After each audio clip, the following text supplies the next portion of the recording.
Tonton video ini sampai selesai agar Anda tidak gagal paham.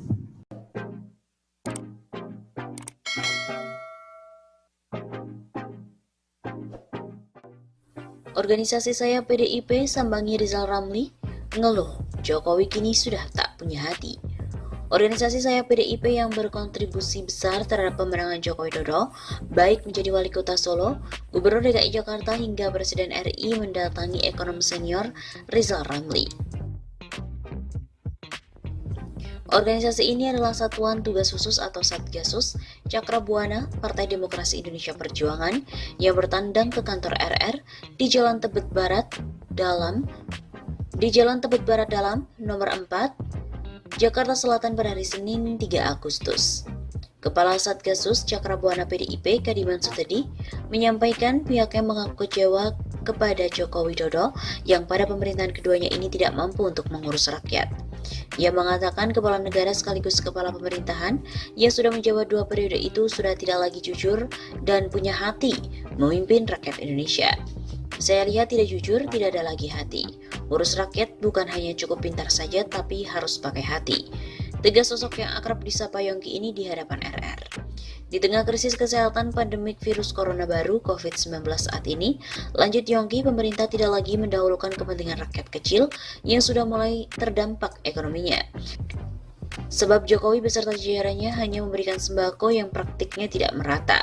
Hari ini rakyat butuh diurus pakai hati, bukan sembako aja dikasih yang nggak bisa makan. Bahkan yang sangat menyedihkan, masyarakat datang ke saya, sedih. Kenapa bangsa ini jadi begini?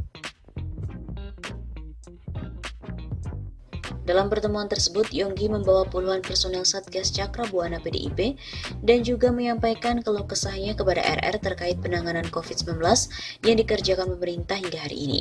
Bahkan dalam pertemuan tersebut hadir pula Laskar Betawi yang juga merasakan dan menyampaikan hal yang serupa dengan Satgas Cakrabuana PDIP.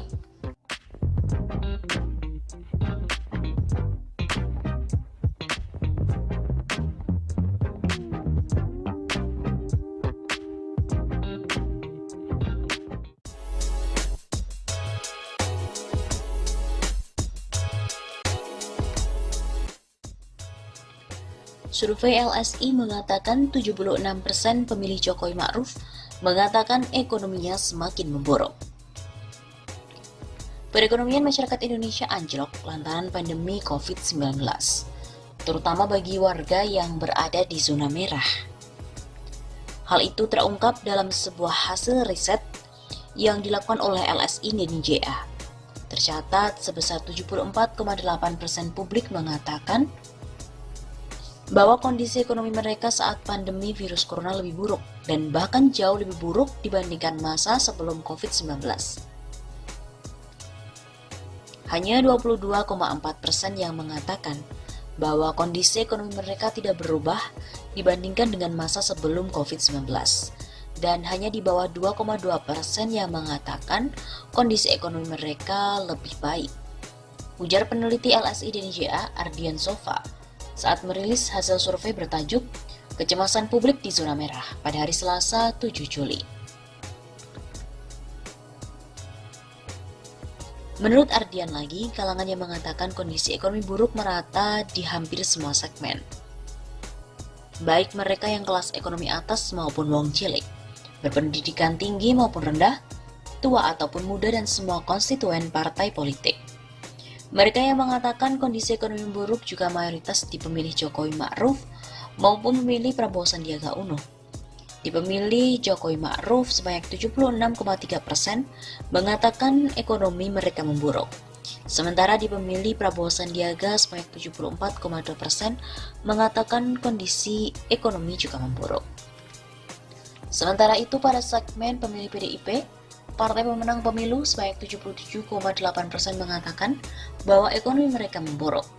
Pada konstituen Golkar, sebanyak 74,2% mengatakan ekonomi mereka memburuk. Pada segmen pemilih PKS yang biasanya memilih musim kelas menengah yang tinggal di kota, sebanyak 70,7% mengatakan ekonomi mereka memburuk. 6 bulan dilanda pandemi COVID-19, tingkat kecemasan publik atas ekonomi mereka berada di zona merah. Mayoritas mereka mengatakan ekonomi mereka memburuk di atas 70% dan mayoritas khawatir mereka tak mampu lagi memenuhi kebutuhan pokok, yaitu di atas 80%. Sepanjang LSI dan JA melakukan survei opini publik sejak tahun 2003, tak pernah ada kecemasan publik setinggi ini. Begitu tutur Ardian Sofa. Karena itu, menurut Ardian, pemerintah sebaiknya menghindari untuk membuat kebijakan yang semakin memperburuk kondisi ekonomi warga. Kondisi masyarakat saat ini ibarat rumput kering yang mudah terbakar, sebab persepsi publik berpotensi mengubah krisis kesehatan menjadi krisis sosial dan politik.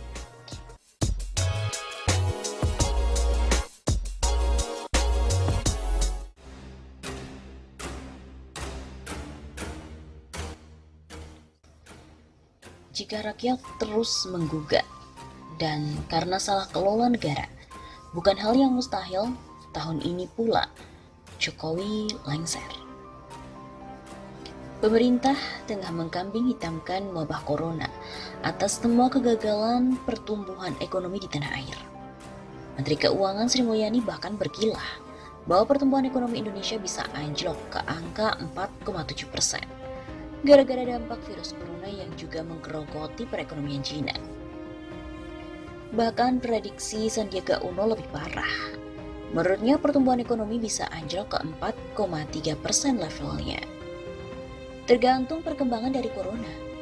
Dan jika prediksi Sandiaga benar, maka tahun 2020 akan menjadi level pertumbuhan ekonomi terendah sejak 18 tahun terakhir.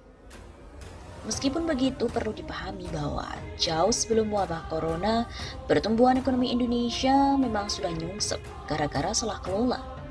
Sehingga banyak ekonomi yang mengibaratkan bahwa kondisi ekonomi Indonesia saat ini selayaknya gelembung yang terus menggelembung dan rentan untuk meledak. Gelembung itu terbentuk akibat situasi makroekonomi yang gagal bayar, daya beli, digital bis dan juga nasib para petani. Gelembung ini bisa meletus karena tidak mendapatkan dukungan fundamental yang kuat. Muaranya, krisis hebat bisa kembali menghantam Indonesia. Di sisi lain, beban hidup masyarakat semakin berat. Hal ini disebabkan oleh meraketnya harga kebutuhan pokok, kenaikan dan juga perluasan objek pajak, hingga kenaikan berbagai iuran. Tragisnya pendapatan masyarakat malah justru stagnan. Muaranya pun daya beli masyarakat makin nyungsep. Pemerintah cuma bisa memberikan janji-janji untuk menenangkan publik. Faktanya, janji itu tidak terrealisasi akibat defisit sumber daya pemerintah dan juga salah kelola kebijakan. Publik pun melawan. Dulu kita pikir gerakan rakyat itu sudah lumpuh. Tapi aksi penolakan RUU KPK tempo hari yang mengguncang kota-kota besar di seantero Indonesia membuat pemerintah justru tercengang. Sejak Jokowi dan Mbak Arfa dilantik, setiap hari netizen kompak mengkritik pemerintah. Saking kompaknya, setiap hari selalu ada trending topik Twitter yang bernuansa kemarahan publik pada pemerintah. Hari ini gerakan rakyat meluap-luap lagi dan dipicu oleh Omnibus Law RUU Cipta Kerja yang diinisiasi oleh pemerintah. Kalau mau jujur, pemerintahan Jokowi hari ini sudah ibarat smartphone buatan Cina yang selalu mendownload aplikasi, yaitu janji untuk menenangkan rakyat, padahal kapasitas atau memori dan juga baterainya tidak mencukupi.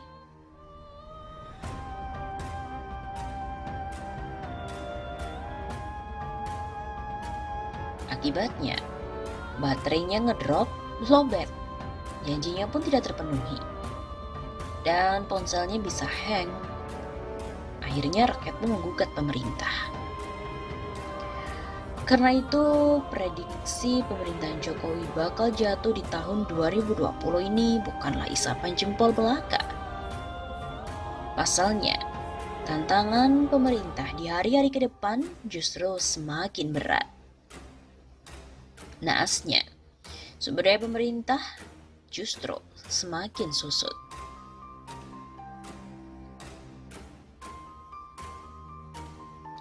Jika pemerintah tidak bisa menjawab kegelisahan rakyat, tentu perlawanan akan semakin membesar. Tidak mustahil, kegelisahan rakyat bisa bergeser dari kekecewaan terhadap kebijakan menjadi ketidakpercayaan pada pemerintah. Hilirnya adalah keinginan untuk mengganti pemerintahan. Kegelisahan rakyat ini bukan omong kosong. Tahun lalu Morales menjadi kepala pemerintah kelima yang jatuh. Sebelumnya ada Presiden Jovenel Moise di Haiti, Presiden Al-Bashir di Sudan, dan juga Perdana Menteri Saad Hariri di Lebanon. Di Aljazair, Perdana Menteri Ahmed Ouyahia dan Presiden Abdel Aziz Bouteflika serempak mundur. Presiden Argentina Mauricio Macri gagal terpilih kembali. Lalu bagaimana dengan Indonesia?